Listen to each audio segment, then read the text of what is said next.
teman-teman, perkenalkan, namaku Juernik Ardianti, peserta didik baru kelas 10 Tata Busana SMK Cendika Bangsa. Aku berasal dari SMP Negeri 2 Sumberpucung. Aku putri kelahiran Malang, tepatnya tanggal 15 Desember 2005. Aku terlahir dari keluarga sederhana. Aku putri kedua dari 3 bersaudara. Inspirasiku ingin masuk SMK Cendika Bangsa adalah aku ingin mengikuti jejak para alumni mereka yang berprestasi, dan saya meminati jurusan Tata Busana di SMK Cendika Bangsa.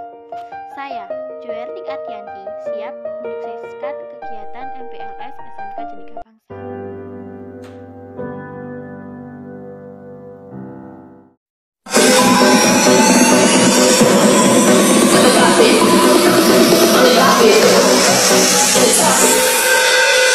It's